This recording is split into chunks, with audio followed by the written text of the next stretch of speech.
Eles estavam comemorando. Sabe aquela sensação de quem já ganhou? Pois é.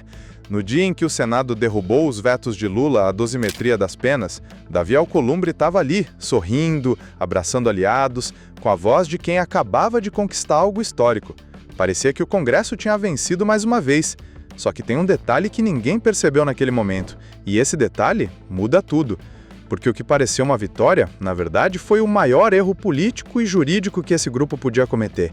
E a sequência de eventos que veio depois é mais explosiva do que qualquer coisa que apareceu nos noticiários. Hoje você vai entender por que aquela comemoração foi, na verdade, o início de uma queda silenciosa. E vai entender também quem realmente armou esse tabuleiro. Mas antes, me responde uma coisa. Você já assistiu alguém confessar uma traição, ao vivo, na frente das câmeras, sem nem piscar? Foi exatamente isso que aconteceu com Jacques Wagner, senador do PT, aliado histórico de Lula. No dia 17 de dezembro de 2025, enquanto o Senado votava a dosimetria, projeto que o governo queria enterrar, Wagner fez um acordo com a oposição para que a votação acontecesse naquele dia. Sem avisar Lula, sem avisar a ministra responsável pelas relações com o Congresso, ninguém. E o pior, ele admitiu, com todas as letras, disse que fez tudo sem consultar o presidente. E completou: quem está na política tem que ter coragem de se arriscar. Ainda finalizou com uma frase que soou como deboche. Torcia para que Lula, no espírito natalino, resolvesse sancionar o projeto. Espírito natalino. Acordo de procedimento. Deixa eu traduzir. Ele deu o caminho livre para a dosimetria ser aprovada naquele dia. Se a votação fosse adiada 5 dias, só 5, o projeto entraria em recesso. Voltaria só em fevereiro. Lula teria mais 2 meses para articular.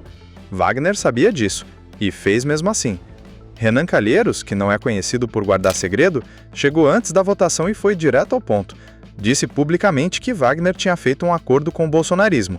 Em troca, aprovação das desonerações tributárias. Um negócio fechado nos bastidores, sem consulta ao Planalto. Pensa no tamanho disso. O próprio senador do PT, do mesmo partido do presidente, abriu a porta para uma das maiores derrotas do governo naquele ano. E ainda saiu explicando por que achou que era a coisa certa.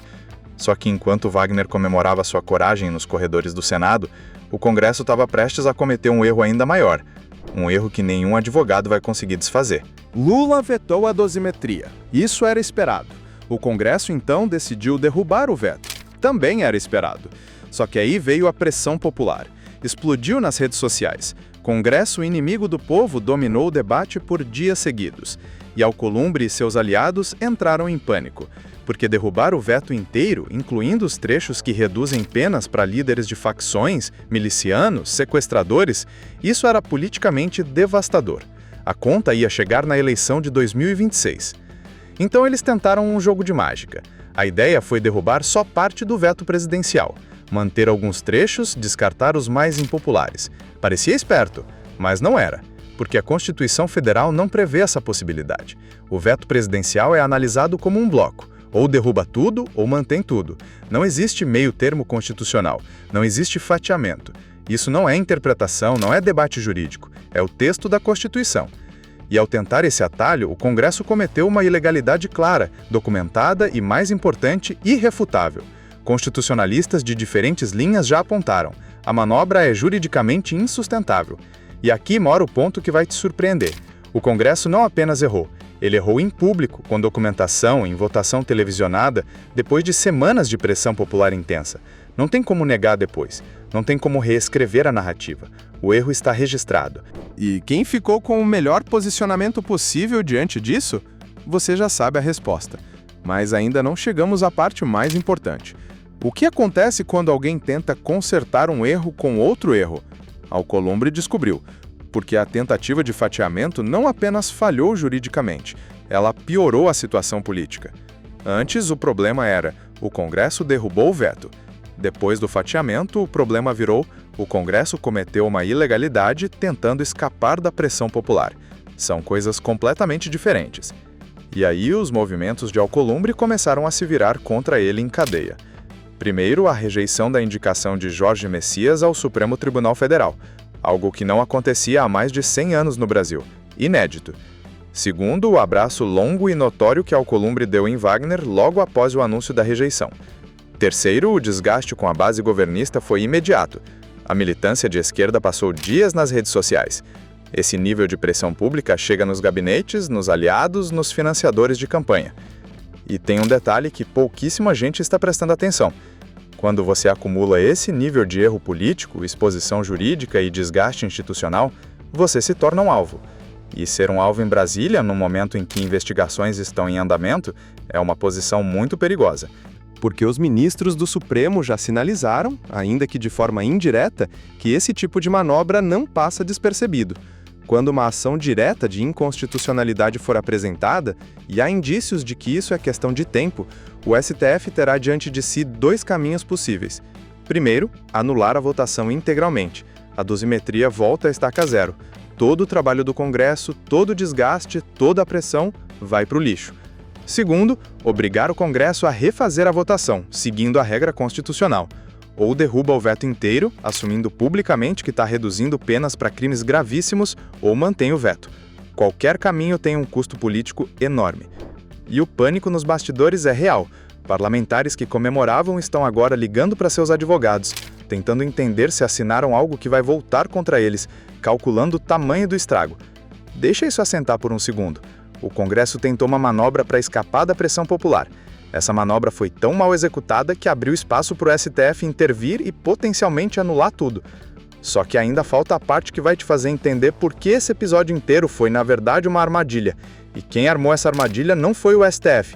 Vou te contar o que eu percebi analisando esse episódio com calma. Essa jogada não começou quando o STF sinalizou que podia intervir. Não começou quando o Congresso cometeu o erro do fatiamento. Ela começou quando Lula vetou a dosimetria. Pensa comigo. Lula conhece o Congresso, conhece o Centrão, conhece Alcolumbre. Sabe exatamente como esse grupo reage quando é contrariado publicamente. E sabe que quando esse grupo reage sob pressão, comete erros. Sempre. Ao vetar a dosimetria, Lula não estava apenas cumprindo uma obrigação legal. Ele estava posicionando uma peça no tabuleiro. Estava dizendo, vai lá, derruba. Mas a forma como você vai derrubar é o que vai te destruir. E foi exatamente isso que aconteceu. O Congresso, pressionado pela reação popular, não conseguiu fazer a derrubada de forma limpa. Tentou o fatiamento, errou constitucionalmente e agora está à mercê do judiciário. Enquanto isso, Lula aparece em rede nacional com um discurso que não cita o episódio diretamente, mas enquadra o contexto com precisão. Não é coincidência, é mensagem calculada. E esse posicionamento tem um nome estratégico. Ele transforma um episódio de crise legislativa no eixo central da narrativa eleitoral de 2026. Povo de um lado, sistema do outro. Lula do lado do povo, o Centrão do lado do sistema. A dosimetria, que começou como uma derrota do governo, pode se tornar o maior presente político que o Congresso poderia ter dado para a campanha de 2026. Porque agora o debate não é mais sobre uma lei técnica de penas. O debate é quem o Congresso está protegendo. E quando uma estrutura dessas começa a rachar, aliados começam a calcular o custo de continuar aliados. Financiadores de campanha começam a revisar suas apostas. Parlamentares que estavam confortáveis começam a olhar para os botes salva-vidas. A pergunta que fica não é se haverá mais consequências. A pergunta é quem vai ser atingido primeiro e se alguém vai falar antes que os outros falem por ele. Agora me responde aqui nos comentários. Na sua opinião, Davi Alcolumbre vai sobreviver politicamente a tudo isso? E me diz de qual cidade você está assistindo, porque o que caiu de vez nesse episódio foi a narrativa de que o Congresso pode fazer o que quiser sem pagar nenhum preço. A história não terminou. Na verdade, ela mal começou. Se inscreva no canal para receber atualizações de última hora e deixe seu like nesse vídeo para ajudar a causa do povo. Até a próxima!